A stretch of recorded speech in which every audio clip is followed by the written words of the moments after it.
the best way to do it is doing a day in the life of study, to actually sitting with people, especially where you have a role with several people like customer service or buyers or planners or people like that, that they have many people doing the same process, that you can sit with the subject matter expert and just understand their process.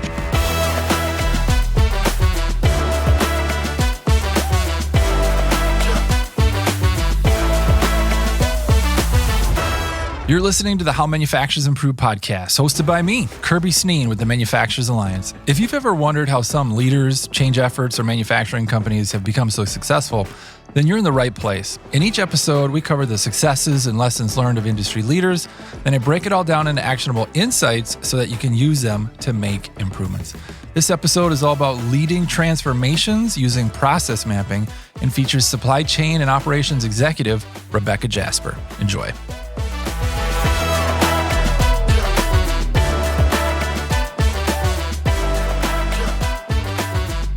All right. Well, Rebecca, super excited to have you on today to talk about transformations with process mapping. So thanks for making the time. Thank you. I really appreciate it. It's great to be able to reconnect with you after a few years. I'm excited to see you again and get into this topic. Would you bring everyone up to speed on your background so that they can get a chance to know you like I do? Sure. Well, I can go back pretty far, but my experience expands over 50 different companies. I worked quite a while as a consultant and also, was in the Peace Corps and did some commodities trading in New York City. So I have lots of experience before I actually started my career for the last 17 years in manufacturing. Nice. Yeah. Love it. I didn't know that you were in the Peace Corps. Yeah, That's a really cool in nugget Africa, for me. Yeah. And then 17 years in manufacturing. Mm-hmm. I respect that. Okay, so let's set the table here. Can you give me just some examples and maybe some definitions around transformations and then the type of process mapping that you're accustomed to and that we're talking about? Okay. So the kind of transformations that I'm looking for is where people are working in a totally different manner. They are working with goals, with KPIs, with understandable work instructions, with clear defined roles and responsibilities, and all working in lockstep to the company goals and their individual goals. And that's the kind of transformation I'm looking for. And so that one of the tools I use is this process mapping. Mm-hmm. Now, when you say process mapping, tell me a little bit more about what that means to you, just to help calibrate with everyone listening to this. How would you describe it? Okay. So my roles have been in global supply chain, usually as director or a VP of supply chain. So I've owned a lot of different various functions. And those are areas that aren't usually looked at as closely as manufacturing, but they should be looked at as manufacturing of a product for our customers, for our joint customers. And so what I do is do a process mapping of either, a lot of people look at procure to pay or order to cash, but I try to get the full map from product development all the way to the returns process so that everybody can see what their output is their internal customers' input, and they can all understand that. Nice. You get to see who that internal customer is, who Yes. you're really serving. Yes. Appreciate that. So let's get into some of the pre-work to make sure that a map of that size and scope is successful, because you've got a lot of people involved. What do you do to set them and yourself up for success? Mm-hmm.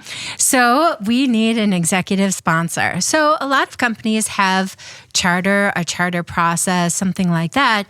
If you don't, then you just have to make sure that your boss and their boss's boss know what you're doing, what sort of time commitment there is, what are the expected results, and what kind of goals you're trying to get, what savings you're looking for, what quality improvement you're looking for.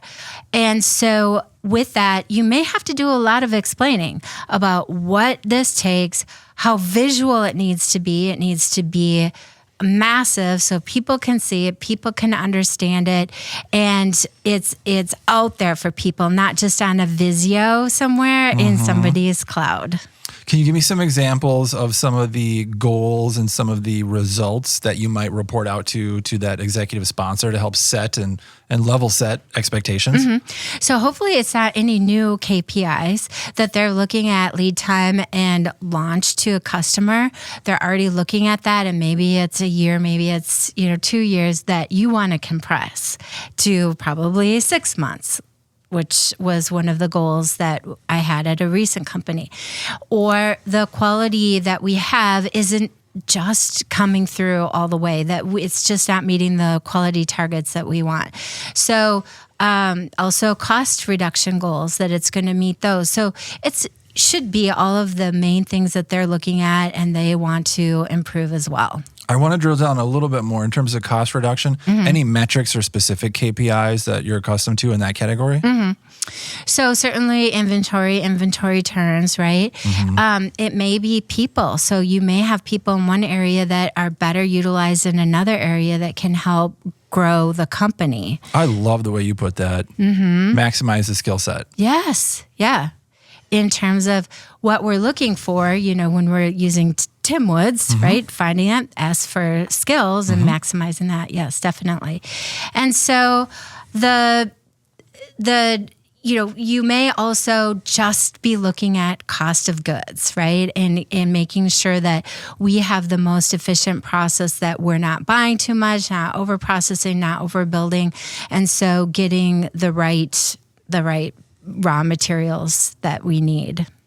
Now, you mentioned executive sponsors a moment ago. Wanted to talk to you about stakeholders. In addition to that executive sponsor, what other stakeholders do you need to make sure that they're supporting or bought in? And then how do you make sure to be able to really get their approval if needed, so that you got really everything lined up and it's full speed ahead? Yeah. Definitely need to have one-on-ones with the the SMEs, the subject matter experts that you're going to call in to help you build this map. You need to get their manager's approval. And so it's a one-on-one. You have to talk to them and say, this is what we're doing. This is, maybe I show an example of what it looks like, of what we've done in the past and what the results have been, and get their agreement on their time commitment of their best people too. How do you turn the scale so that it's in their favor, so that they want to make sure that team members from their team are going to give their time and allocate those resources? How do you do it? Yeah. So we know the goals are all the same, right? So we have to make sure that we're addressing what KPIs they are trying to improve, that we are also doing that. And so understanding them and what they personally want to achieve or what's bothering them, that we address those as well. Aligning KPIs, there's a common thread building here. I appreciate that and respect the method to the madness here, so to speak. Okay, what about this one? Once you have the team lined up and the KPIs aligned, now you've got to start to equip people. What do you do to make sure that you're finding waste, you're finding bottlenecks, and you're finding those pain points? How do you get into the nuts and bolts? Yeah. So how we do this is a couple of different ways. Depends on what information you already have. If you have a work instruction, then you want to make sure you read those for references. You want to get the subject matter experts to talk about their process. But the best way to do it is doing a day in the life of study, to actually sitting with people, especially where you have a role with several people like customer service or buyers or planners or people like that, that they have many people doing the same process, that you can sit with the subject matter expert and just understand their process. And let me just give you one example. So I was doing that at a few companies ago with a buyer, and just sat down with her with a day. It kind of made her uncomfortable, but I just said, you know what? I'm just trying to make your life easier. I'm trying to make things better for you. Just, and just talk to them like a normal human being and everything. And you get to know them better too. You can talk about their lives as well. But anyway, I saw her doing this thing where I'm like, at the first 5 minutes of every PO, you're just like running through all of these steps. Why is that? And she says, I have to approve a requisition before I cut the PO. And I'm like, so you're approving this requisition, nobody else is looking at it. She's like, yeah, the ERP system is telling me to do this, and so this is what I do. I'm like, is that value added? No, but that's just what I have to do. And it's like, okay, so then, that's just one example of what you can uncover while you're sitting with somebody that you probably wouldn't come out while you're just doing, standing around doing this process map. That you check with a few people, check with your boss, make sure that there isn't any issues, and then we were able to eliminate that. So it's a huge time saver for the buyers to not have to do that. What do you do when you're talking to like a team of buyers? Let's say there's 2, 3, 4, 5 of them, and they each explain that to you in a little bit different way, and there's a lot of just variation in the process. How do you map that, and how do you cope with all that chaos? Yeah. So what I do is I go take the high road, and so I make a judgment call about what the best process is, and I map that out because I know that somebody's already identified the waste and maybe have done it a little bit better. And so then when we create our new revised work instructions or when we're training people, then we make sure that standard is set for everybody. Have you ever had to really dig into or struggle to come up with what that new standard should be when you've got the entire team that you're working with? Like in some cases you said, hey, someone's got to make a judgment call. How have you struggled maybe to make the call?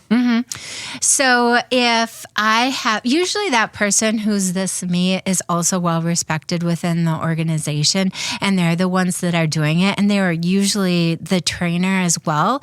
So it hasn't usually been an issue because I'm getting that information from that expert. But okay, so let's talk about the next step is what we do is we walk people through the process once we have it identified, and each one gets to correct it or adjust it as it's needed, right? Because I was, making maybe some of those judgment calls and maybe they're just flat out wrong, right? So then they will adjust it as needed, and then I'll have them also walk through with their own stickies, and then I will train them on Tim Woods, all of the wastes, and give them several examples about what each one of the wastes might be, and then they will in an office environment because it's kind of easier in manufacturing, right? Yeah, so the transactional components, like printing out papers and walking them over, getting approvals that somebody else is already approving in a different process. How many signatures do we need on a piece of paper? I know, right? And can we do it digitally and all that please. stuff, right? Yeah. And so, but also if you're having people approve something, let's drive quality into the process, right? Just like in manufacturing, you want to make sure that you do it right the first time. How can we create a process that is right the first time? Yep. So that's where I then have everybody themselves walk through and identify the waste, and they're writing it down. And so then they're like, oh yeah. And then sometimes we have like 5 people saying the same thing in a different way. And so that's the really fun part where we get to talk with everybody about, I just love walking people through process maps. It's just so much fun. And the waste walk in the office, I love that idea. Yeah. I absolutely love it. Yeah. So then from there, then I will consolidate all of the common issues, and then we'll review it and look at look to see where we can get some data around it, because we want to understand how big of an issue it is, right? We want to understand the scope, if this is just a one-off issue or if this is happening a lot, or maybe the one-off issue is a huge issue for the customer that you definitely don't want ever to happen and you still would fix it. And so from there, you then create the priority list, right? Off mic a moment ago, you said the 2x2. Were you referencing impact difficulty or something else? Impact difficulty. Yes. So is that where this fits in? Correct. Okay. Right. So then I have all the listings of the different projects, and then together we'll do that impact matrix, the 4 square of one axis being difficulty and the other difficulty to implement, and the other one impact. And it is a little bit subjective, but I think everybody kind of will come to some sort of consensus.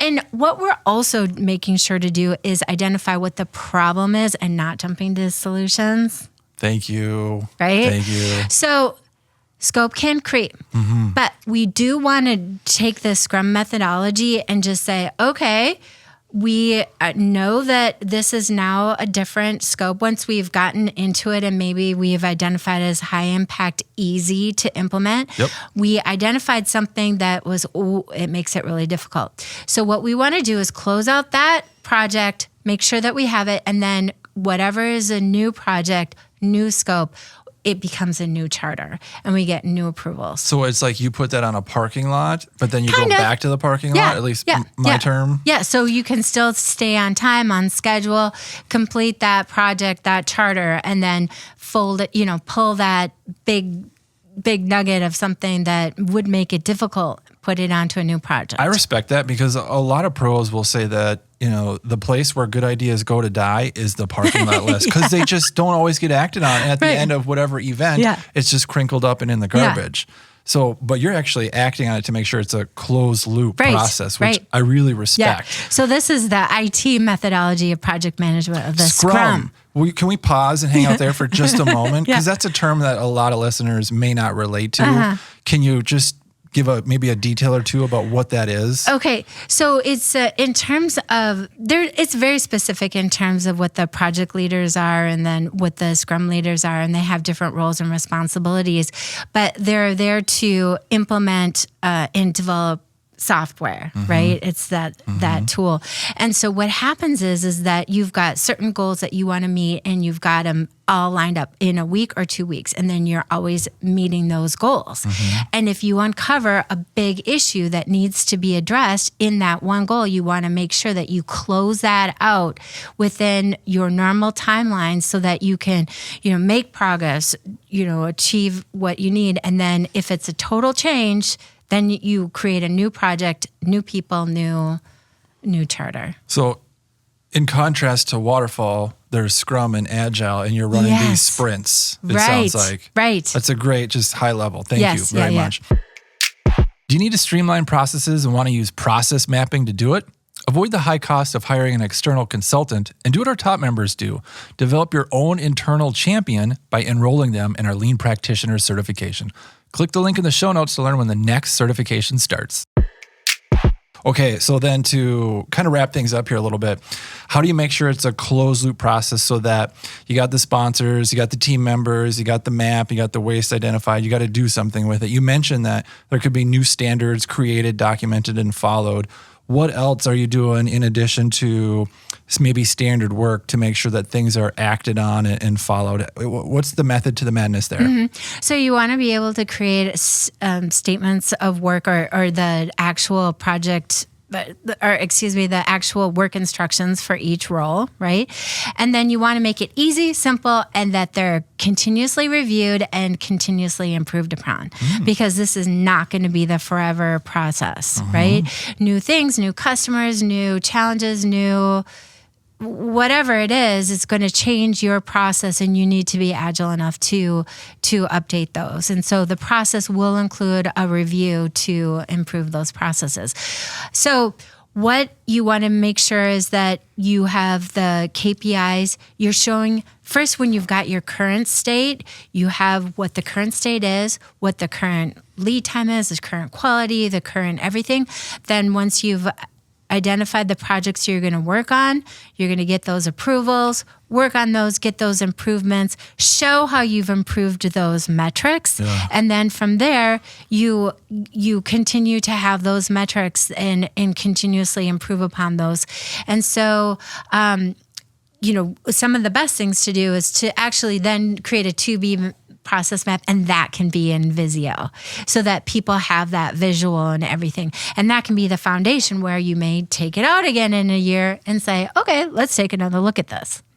I was raised by an engineer, and he used to say to me, Kirby, improvement is the reward. How do you reward the team for all this work and all the effort that they're putting into it? We always do pizza. Pizza, yeah. That's fun.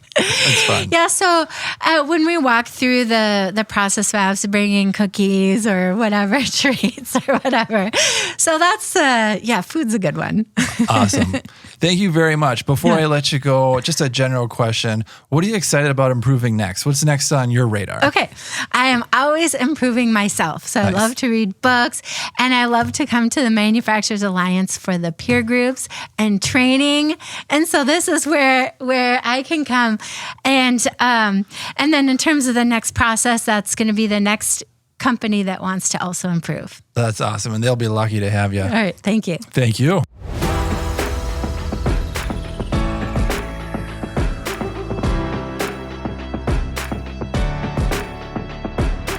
I'm Kirby Snee with the Manufacturers Alliance, and this is the How Manufacturers Improve podcast. If you liked learning these high-level best practices from experienced peers, and you want your team to be able to access more in-depth process improvement and leadership training and education, I'd invite your company to become a member of the Manufacturers Alliance. To learn how top manufacturers are using their Manufacturers Alliance membership to develop their people, improve processes, and get better results, go to mfrall.com or just click the link in the show notes. Thanks for listening.